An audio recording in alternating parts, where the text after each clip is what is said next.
o mercado forme chefes, então, pô, mais de 100 faculdades, um monte de gente estudando gastronomia. Na teoria, né, o profissionalismo do setor deveria estar crescendo. A prática não, né? O elo da comida, da produção da comida, embora seja o pilar principal, né, num restaurante, a comida acaba sendo o principal. Mas ela por si só, ela não resolve o problema do restaurante. Um restaurante só tendo uma comida boa, o restaurante é muito mais do que só servir a comida. Fato nesse terceiro ponto, né? A complexidade de um negócio gastronômico. É um negócio, ao meu ver, dos mais complexos. Por quê? Né? A gente tem, ao mesmo tempo, uma fábrica, que eu tenho que unir ingredientes para produzir, tá? Aliado é um processo meio artístico, concorda? Né? Até porque o cara que está lá, o cozinheiro, ele tem muito da arte. Essa minha fábrica, ela não produz para estoque. Geralmente, quando eu tenho uma fábrica, eu produzo, né, em linha, né, em série, mas para produzir um estoque para depois o meu cliente ir lá e comprar desse estoque que foi formado, ou eu distribuo esses produtos para alguém vender para mim. No nosso caso, não. No nosso caso, o nosso cliente está lá no salão, ele faz o pedido, a minha fábrica tem que produzir. É muito complexo. Eu não consigo tratar essa complexidade de maneira simples. Eu preciso de um sistema, né, que funcionando para que tudo aconteça. Então, hoje a gente só tem capacidade, aí eu digo que, quando eu falo cultura de gestão em restaurante, eu falo como num todo. Quando eu olho para a cozinha, já existe uma cultura de gestão. A gente vê várias escolas que formam chefes, a parte estrutural da cozinha, né, ela funciona muito mais. Agora, o todo, a gente vê muita oportunidade. Então, esses são os 3 principais pontos que a gente tem que tratar. Tá?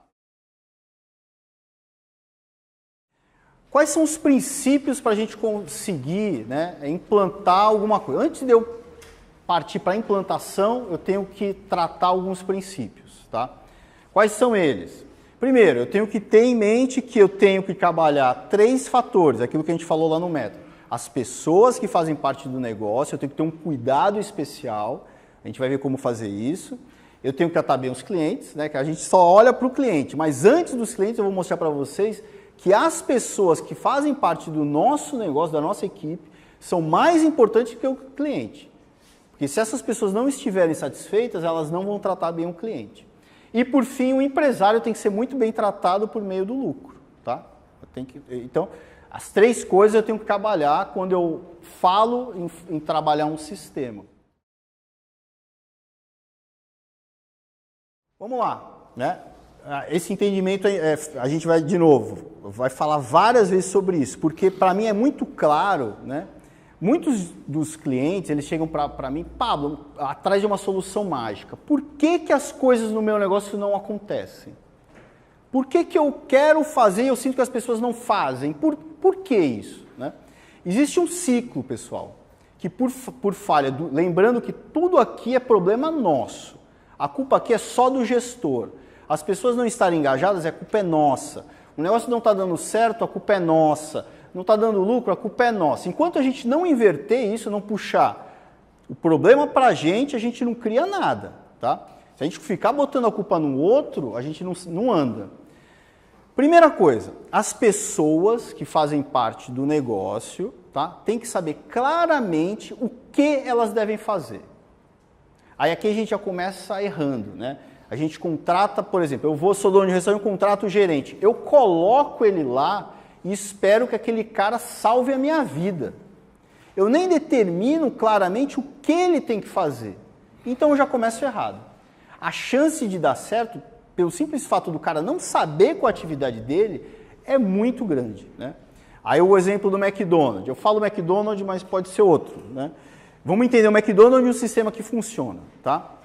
Porque ele tem franquias, etc, etc. Se eu pego um funcionário mediano e coloco no McDonald's, onde está tudo muito bem moldado, o que ele tem que fazer, como ele tem que fazer, tudo bem definido, qual é a probabilidade? A probabilidade é muito maior para que ele consiga se adequar àquele sistema e dê certo, né? Agora, se eu tenho um sistema inverso, onde nada funciona, as pessoas nem sabem o que elas devem fazer dentro do negócio, a probabilidade de dar errado é muito grande, tá?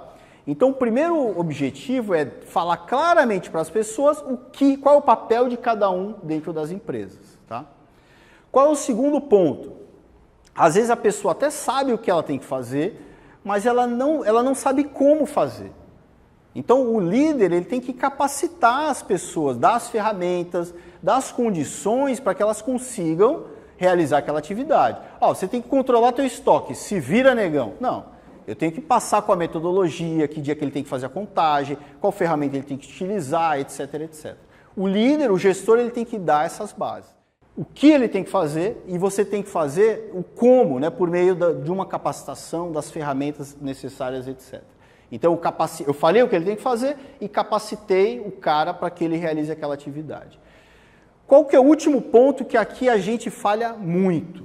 Tá? Sobretudo por uma característica nossa, do latino, principalmente, da falta de disciplina. Tá? A gente não consegue, mesmo quando a gente fala para o cara, você tem que fazer isso, e como ele tem que fazer, a gente não consegue verificar constantemente se aquilo está sendo feito de maneira correta, ou dar continuidade e acompanhar aquelas atividades, que é o que a gente chama de verificação ou controle. Tá? Então, o líder ele tem que ter capacidade de verificar constantemente se a operação está rodando dentro dos padrões determinados por ele, quando ele determinou o que e como as pessoas devem realizar cada atividade. Tá? Então, esses 3 pilares a gente vai ver em vários exemplos.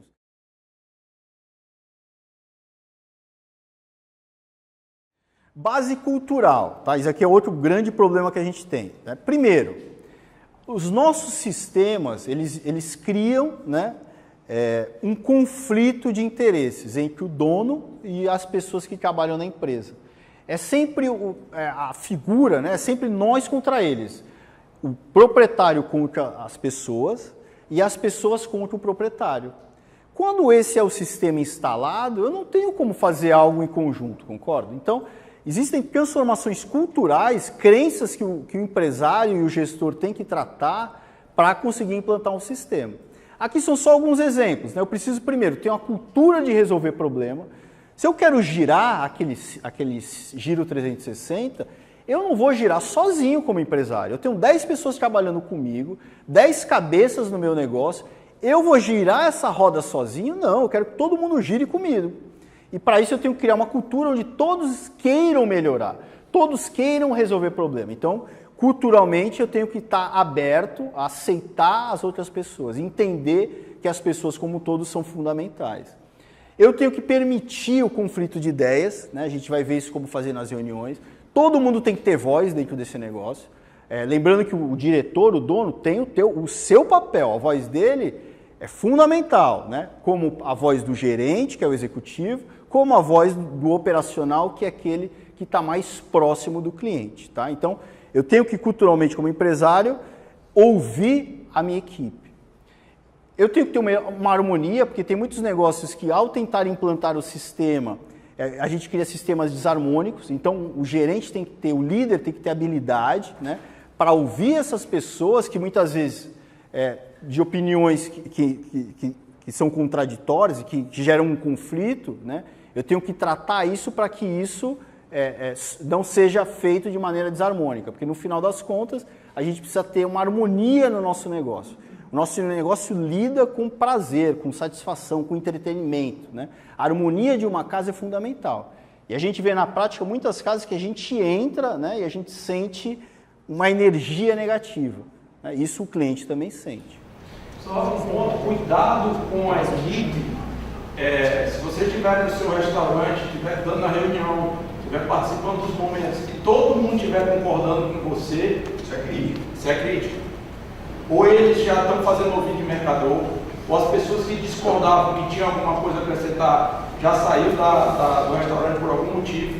E aí provavelmente você tem uma rede de pessoas que trabalham com você, que ou não vão dizer nada porque você não escuta, ou eles vão ser demitidos, ou eles são inaptos, ou eles não conseguem contribuir. E aí você tem um problema grande. Esse é o resumo disso daqui. Quando o líder não tem habilidade, por exemplo, não me traga, essa frase é a pior de todas, não me traga problemas, me traga soluções. Você mata a tua equipe. Você quer que eles tragam problemas, vamos resolver juntos. Esse sistema que o Patrício comentou agora é aquele sistema onde o líder ele não deixa a equipe participar. Ele vai para uma reunião, não é uma reunião participativa, é uma reunião informativa, só ele fala. Aí alguém fala, ele não respeita a opinião. Aí, depois de 2 reuniões, o que vai acontecer? Ninguém vai falar nada. Aí cria aquele sistema nós contra eles. Não, deixa ele tocar o barco dele aqui, eu toco o meu. Se eu não tenho como gestor habilidade para engajar a minha equipe para participar, a dificuldade para eu implantar alguma coisa vai ser muito maior. Tá? É lógico que tem várias ferramentas que a gente vai ver para que a gente consiga o engajamento da equipe. Não só isso, mas isso é um pilar. Tá? A gente está tratando aqui como um princípio para o método rodar. E por fim, a visão da liderança, pessoal. Né? A liderança em geral, aqui é um estudo, McGregor, não importa quem que fez o estudo, mas existem vários estudos nesse sentido, mas aqui é um que eu trouxe para resumir. Existem 2 maneiras do gestor ler, entender as pessoas. Geralmente a gente, como gestor de restaurante, a gente é teoria X. A gente entende que as pessoas estão lá contra a gente, que elas não vão trabalhar naturalmente, que elas precisam de um chicote para que elas funcionem. A nossa leitura é assim das pessoas. Se eu não estou lá atrás empurrando, se eu não estou até o olho do dono que engorda, como é? Engorda o gado. Essa é a nossa cultura, é a teoria X. Essa teoria, ela coloca uma barreira entre o líder e as pessoas, porque eu, como líder, eu não acredito nas pessoas. Elas estão aqui para receber o salário delas, etc, etc. Se eu tenho essa leitura, que é de 90% da gente aqui, é mais difícil, tá? Agora, eu tenho que me dar uma chance. Então, primeiro, vamos lá. O problema é meu. A minha equipe não está trabalhando corretamente, é minha culpa. Eu não estou sendo um bom gestor. Opa, já quebra uma baita barreira, tá? Eu preciso trabalhar para que as pessoas estejam comigo, né? Eu já quebro uma outra barreira. Por quê? Que é o modelo Y. Eu confio nas pessoas, eu acho que as pessoas, o trabalho é algo natural para elas. Se eu criar um sistema para que elas se engajem, elas vão se engajar. Então, quando eu leio dessa forma, fica muito mais fácil. Aí a gente consegue dar o próximo passo. Se eu não acredito nas pessoas, e eu sou um empresário, um gestor, eu deveria mudar de área. Eu vou trabalhar como um autônomo. Porque uma empresa é um conjunto de pessoas, tá? Por princípio, né? Uma organização. É um conjunto de pessoas que tem um objetivo em comum. Se esse princípio ele não existe, se a gente não trabalha com as pessoas, eu não tenho uma empresa. Tá? Muitos dos nossos negócios, eles não funcionam simplesmente por essa crença. Quando eu quebro essa crença, quando eu passo a trazer o problema para mim, né, a tendência é que as coisas passem a fluir mais naturalmente. Mas, lembrando que também a gente precisa de outras técnicas, outras ferramentas para que o engajamento não aconteça só por isso. Que aí também é o pior dos cenários. Eu não estou olhando, eu estou acreditando, e também não vai funcionar.